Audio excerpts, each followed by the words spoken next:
The following is a project of our nonprofit newsroom. Support Midcoast Morning and local community-centered journalism today by signing up to be a monthly sustaining donor at chly.ca/donate.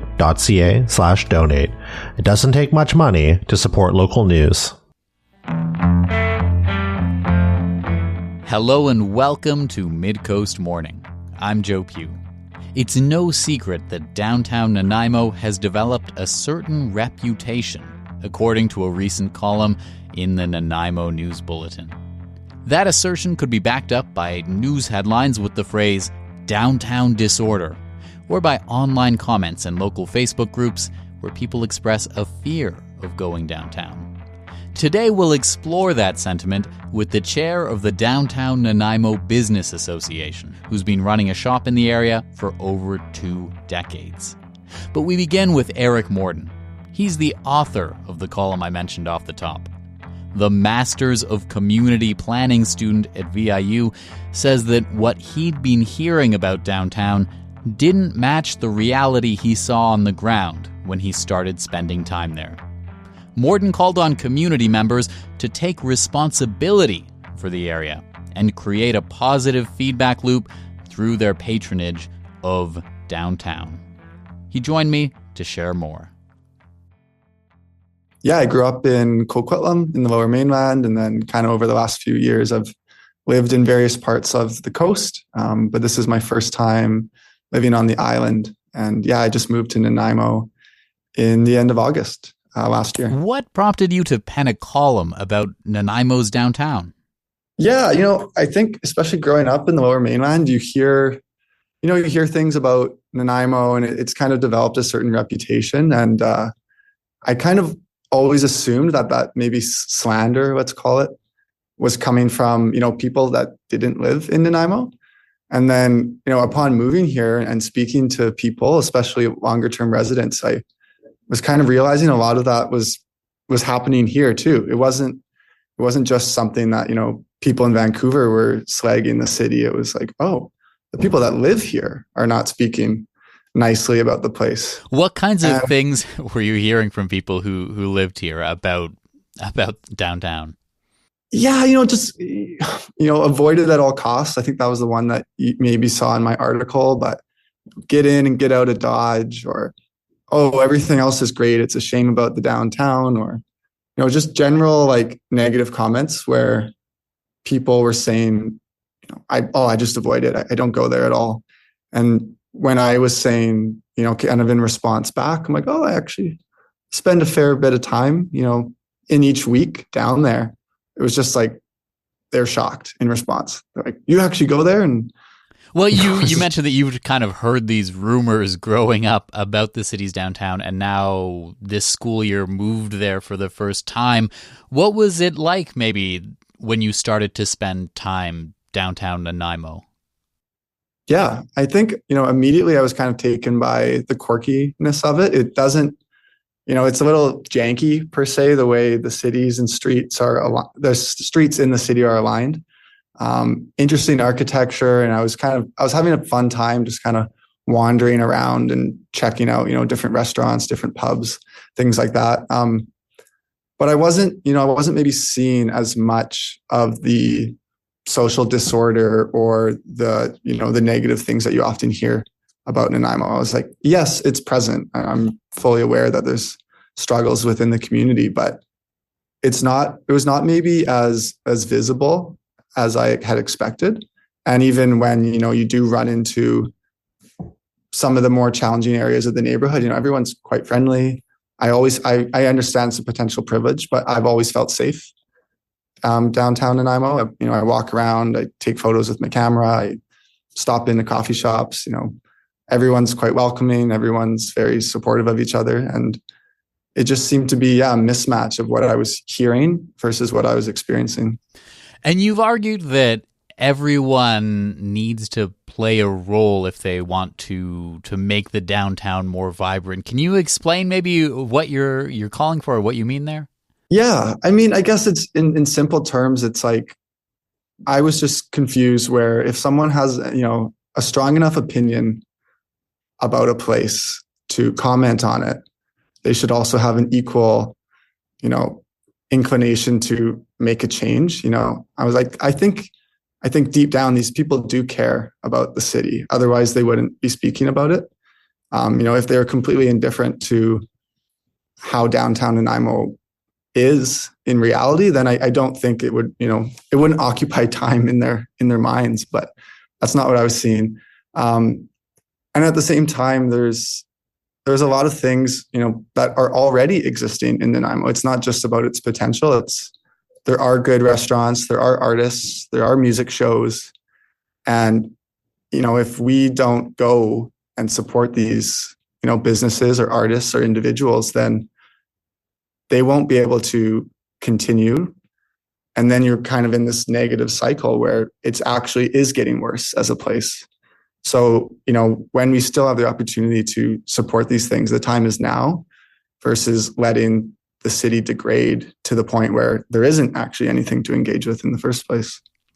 So do you feel like that's something that's maybe happening, that perceptions of downtown are having a negative impact on the number of people going downtown and therefore kind of like acting as a self-fulfilling prophecy?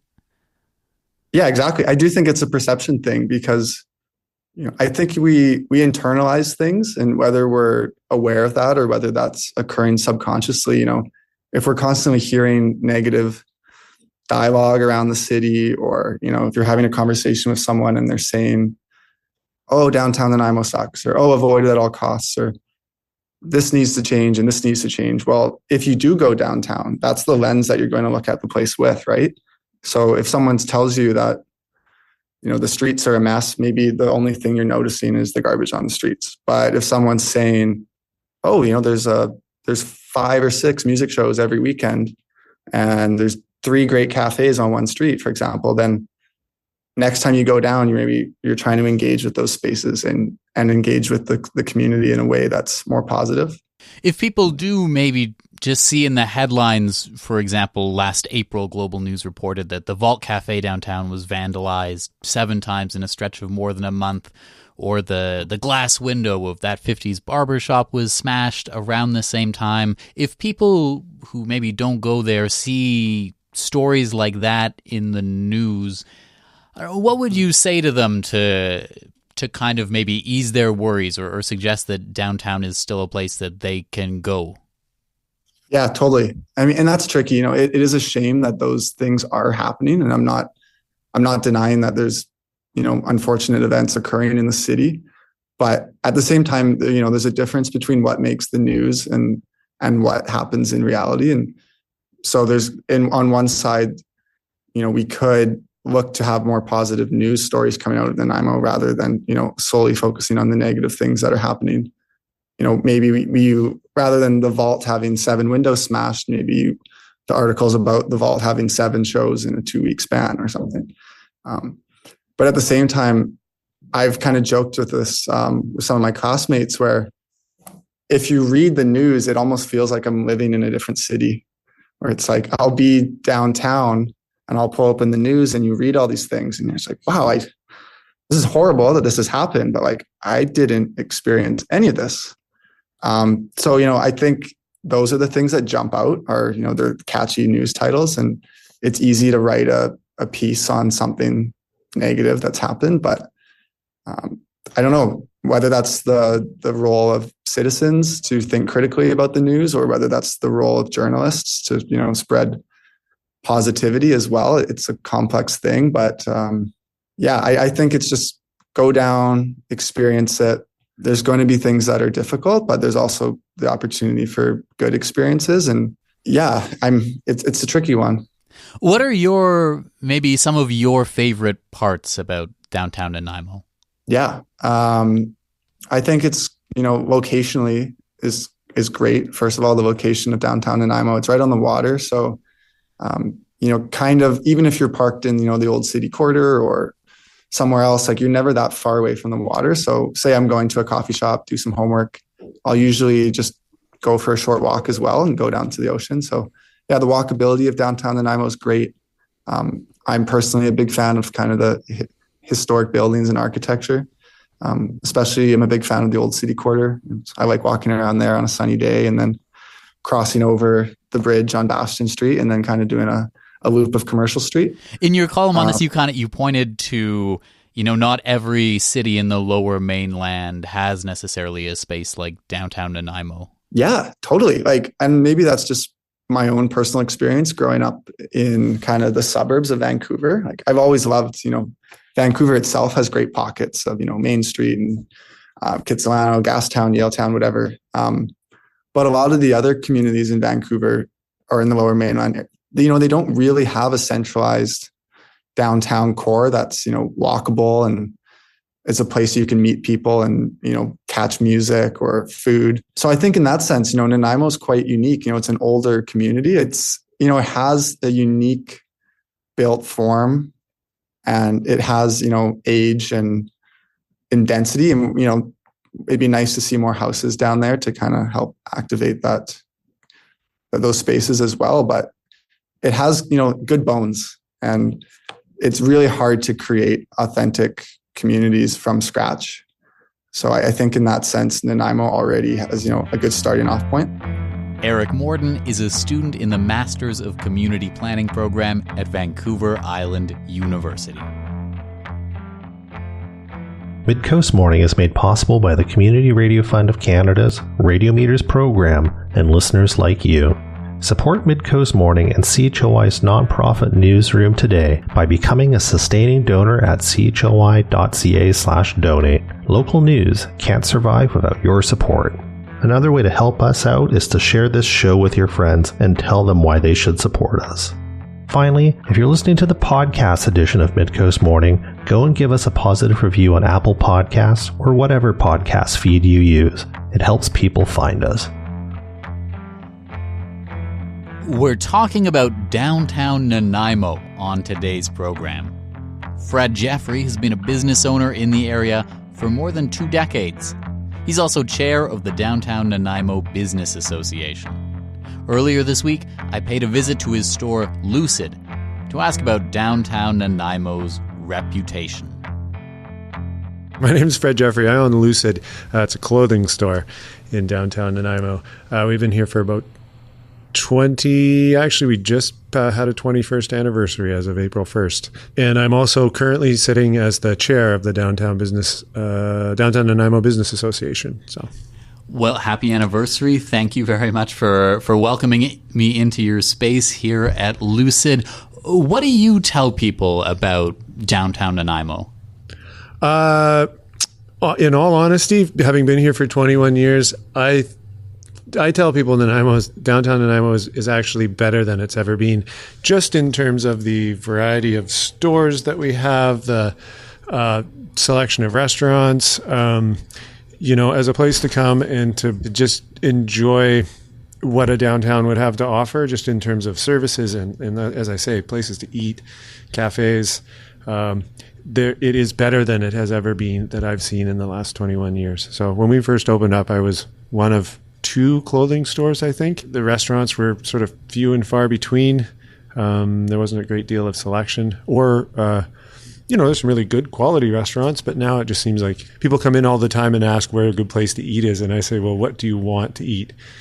Because that's what it comes down to. There's just that much selection now. So, as a business owner, have you faced specific challenges that you feel are kind of unique to the area? Yeah, I have probably, depending, if we're going back in time, there was a period of time when I faced the challenge of I had to be a destination business because there was not a lot of sort of, downtown Nanaimo didn't really have a shopping district. The area wasn't the destination, so my shop itself had to draw clients in. And then, over time, we saw there was a period of time when the conference center was being built. And so that was, an instance where the whole block across from me was basically torn down. And then there was a big construction site for, I think it was 2 years, single lane traffic, all kinds of disruptions, noise, dust, like the list goes on. But that's, it's sort of that one step backwards, two step forwards in order for progress, right? And what we have now is this beautiful block across from us that is, all of the shops are full. I think there's one empty space, which is just currently they're still figuring out the permitting and everything. But it's turned into a bustling little center. I wanted to maybe read a couple of headlines from the last 2 years or so. For example, Nanaimo thrift shop owner blames downtown disorder for shutting down. Bloody knives, last straw for Nanaimo Cafe, offering soup tokens for the homeless. Nanaimo BC Cafe vandalized 7 times in 1 month. Suspect throws brick at pregnant woman stomach in downtown Nanaimo. How do you think that how do you view the balance between, these are things that have happened and they are of public interest, and then how do you look at maybe how they're reported on and the impact of that reporting on people's perceptions of downtown? Well, there's one, I think the very first issue to address is that I have a feeling that attention span is waning in modern society. I think we're inundated with information so constantly, and things are all too often narrowed down to sound bites, or in this case, headlines. And a headline has one chance to catch you. I can speak to at least the first headline there where you talked about the Friends of Haven closing due to downtown unrest. You didn't have to read 2 paragraphs into that to realize that the owner was actually speaking about the perception of what's happening downtown and her customers not feeling safe coming down. She wasn't actually talking about her feeling of being unsafe, or the customers she had that came in feeling unsafe, or there being any incidents of unsafe things happening within her business that affected employees' feelings of safety. She was actually just referring to that perception, and that perception was holding some of her customers back from coming downtown. Whereas when you look at the headline, it would be really easy to think that incident, that there was an incident that would have happened that would have caused this, right? Other than, again, going back to that perception of safety. Do you think that downtown Nanaimo maybe gets unfairly singled out compared to maybe other parts of the city when incidents happen? Possibly. I mean, downtown Nanaimo has struggled with this since I was been down here for 21 years. It struggled with this idea that it's a little bit rough and tumble. This is rooted in, from my understanding, back in the 80s and the 90s, when there was the big lurch stretching out of Nanaimo to the north, and the building of malls and big box stores and massive suburbs that just spread out, taking advantage of all that beautiful view, the real estate. You've got, Hammond Bay and all of that area and I can understand that there was probably a sense that moving out of the old part of Nanaimo and into the new part of Nanaimo was like putting a rug over a hardwood floor. At one point that was a sign of real affluence, of success, of doing better in your life because you bought the new house in the new suburb by the new mall. And the funny part is that over time we go back and we realize that hardwood floor is actually really beautiful, and it probably just needed to be refinished, and we start to appreciate some of the character, some of the things that actually are Nanaimo, which are, our downtown is historic in some cases. There's buildings here that are over 100 years old. There is a bunch of businesses down here that are owned by locals. Most of the businesses down here are owned by locals, people that live here in Nanaimo, if not in the downtown Nanaimo area, as opposed to when you go to something that's maybe a little more homogenous in a mall where it's just filled with chain stores that are representative of something else, Are there businesses you hear about downtown that are like facing specific challenges here and are forced to move elsewhere? I hear stories of that. I know that there has been businesses that have moved elsewhere it's really a difficult thing because you'll have a business like we've, in the past few years, we've had some of our best years of the last 21 years we've been open. I know other businesses I can speak to that have had similar results. Things are going well. Things are going as good as, if not better than they always have, right?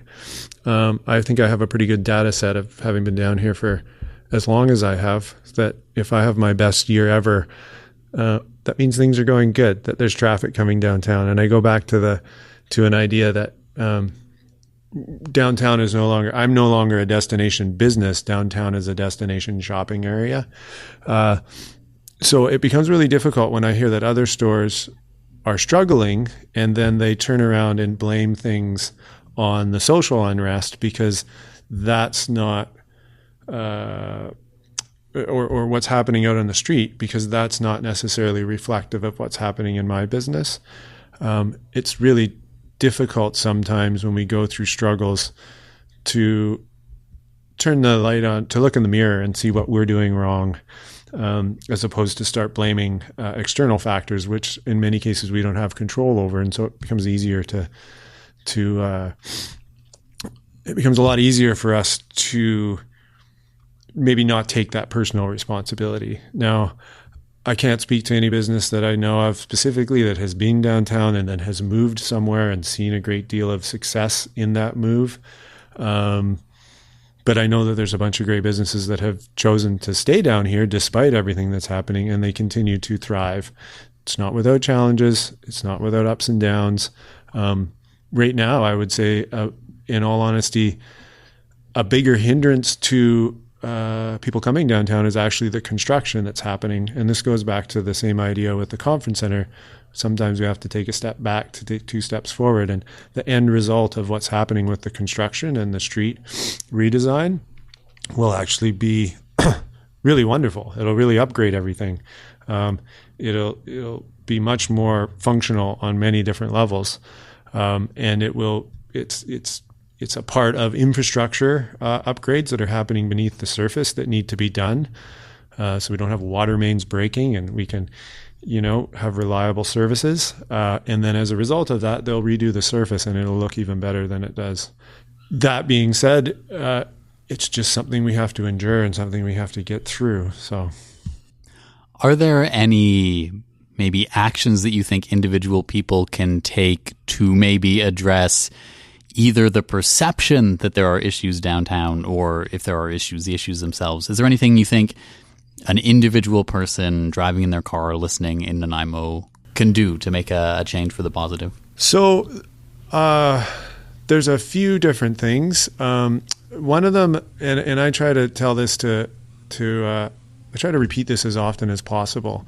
But if we think that, just an example is I do have folks that sleep out in the front of in the little foyer area out in the front of their business. I do come in the morning and quite often I'll have to clean up a mess or mop up some stuff or, pick up some garbage. On the very rare occasion, they'll still be sleeping out there and you have to have an interaction with somebody. You have to wake them up and kind of shuffle them along. But if I want that problem to be solved, I have to be invested in the idea that these folks need a place to go. Because if I just want them not on my doorstep and I just kick them out, or put up a fence or a gate or whatever it may be, those folks are just going to go down to the next door, right? They're just going to go somewhere else and if they are actually a problem, be somebody else's problem. So one thing that I'm a big advocate for is actually finding, if it's not short-term services in the way of day shelters or night shelters or warming centers, or which we've seen some success with in the last few years, then it actually goes on to the more logical sort of point, which is giving a person actually a house and a roof over their head, and hopefully with supports surrounding that, for all the unique needs that different folks have. What was the other part of that question? Sorry. Well, do you feel like that what you're describing there impacts or is something that, people were concerned and say downtown Nanaimo, this kind of ominous rumor floating around is not safe there, you can't go there. Do you think that's something that impacts them? Do you think there's something that people could do to kind of address that idea? I think again, if we're going back to the root source of the problem, it's to support folks that are in different services that are have the belief that if we find houses for folks, they have a place to go, so they're not in services to help them with whatever issues they may have. The other thing, though, honestly, is come downtown. Is really just, come and have a walk around down here. Don't limit yourself to what you may see through your car window when you go down a certain block. Some areas are definitely, you may see more unhoused folks than in other areas. I don't want to guarantee nothing's 100%, but by just getting out and walking around, you can experience that it's not actually unsafe. Fred Jeffrey is chair of the Downtown Nanaimo Business Association and owner of the downtown clothing store, Lucid. I also reached out to Friends of Haven, the downtown thrift shop that announced it will be closing in May, but they declined an interview for this story. That's our show for the day. Thank you for joining me. I'm Joe Pugh, host and producer of Midcoast Morning. Jesse Woodward is our executive producer, and Arby Frew is our technical advisor. You can sign up for CHLY's newsletter at chly.ca/subscribe for updates from our nonprofit newsroom and more. Our theme song is First One by local Nanaimo band Waste Management. If you have a story you'd like us to cover, email us at news@chly.ca. That's all for now. I'll talk to you on another Midcoast Morning. Midcoast Morning would not be possible without the funding of the Community Radio Fund of Canada's Radio Meters program and listeners like you. Midcoast Morning is a project of CHLY's nonprofit newsroom. Support nonprofit journalism in Nanaimo and on the Salish Sea today by becoming a monthly sustaining donor at $5 or more per month. Support the program at chly.ca/donate. If you're already a supporter, record a voice memo telling others where you're listening from and why they too should support our work. After you're done, you can email it to us. Also, share the podcast with your friends. While Meta is blocking Canadian users from sharing news content on their Facebook feeds, you can still share our podcast directly with your friends via Facebook or Instagram Messenger. Finally, this program acknowledges and gives thanks to the Nanaimo First Nation as we broadcast and podcast from their traditional territory. Thanks for listening.